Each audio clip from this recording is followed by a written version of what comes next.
नदी के किनारे मकाना चाहिए या सेजिया पर सैया नादान ना चाहिए आ गांव में चुगुला प्रधान ना चाहिए। वाह देश बिगड़ल नेता ले या बापे बिगड़ल बेटा ले या कलम बिगड़ गई लाला ले। वाह हम महफिल बिगड़ी हाला ले या जान जाता गोली भाला ले। आज का समाज बिगड़ गई विंध्याचल के कंठी माला ले। ऊपर ले गिरी बम त नीचे भाला का करी या मोय गांव चोर त 4 गो हाला का करी। वाह नहर में जब पानी न रही त नाला का करी। पंडित हो जी छिनार त कंठी माला माला का करी। अठजा कठजा बात ना बुझे। अठजा कठजा बात ना बुझे। सगरा मंगरा नहर पर जूझे। सौरी पलिया घर चौतलिया खाए के दाल भात बोलेला खलिया। कीर में गोसाई के जबरा में ओरा अब बभनी भरा खरा हम मुहजोरा निकरी से रामपुर खरपूरा। तीनों गांव हमन के पूरा ओजा से गनी पजरा बढ़ा जतपूरा। वाह मिलल सरा का चूरा गनी अखनी कूरा मारा 2-4 जना के 2-4 हुरा देवल लहना गांव बरेजी। तीनों गांव मरेजी अधिका बोलबा कहली हंस करेजी। वाह सेवराई चितर का डेरा खनी 2 गो पाकल केरा। तब गनी भदौरा मनिया ल 2-4 बड़ा धनिया। नवली नवे न गहमर टरे बीच कर रहिया धरहर करे। गहमर बारे कुदा के लगनी मारे। वाह आ गनी चौसा कहत न सपा लगिए हमार मौसा।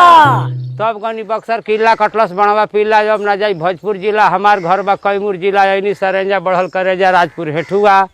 अखनी चीनी के ठेकुआ मोरथ महिला बेचल रहिला। बहुरा पड़ियारी करेला बड़ियारी। वाह गैधरा कजरिया मारला नजरिया ईटब हाकाड़पुर खूंखार अधिका बोलब देही मार। नागपुर सगरा करेला झगड़ा। नहरी पे आके फोरेला गगरा।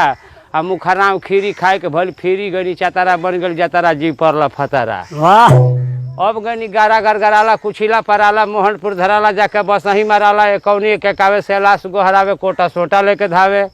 मोहनपुर दर रही ओजा लगनी बसही रखला से 4 दिन सही कहनी के चल कुसही खाए के मिल गल छूछ छुछाही।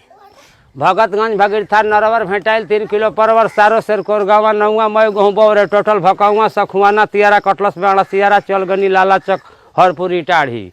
अलेहनी 2-4 गाड़ी पे टाढ़ी कहनी कि आवा नटवार विक्रम दिनारा। कहला से भैया जो जल्दी दक्षिण किनारा। और कुण गोपालपुर से हमारा नोखा खनी दाब के लिट्टी चोखा सासाराम कर हगर पैठा ल 2-4 गो पैसा आ गनी खैरा कॉलेज। वाह तनकिया सा बढ़ल नॉलेज कहनी छोड़ा सनकुल कॉलेज। बीए का ढेर जना बकरी चरावत न गनी कुदरा करौनी 20 रुपया खुदरा आ गनी सकरी।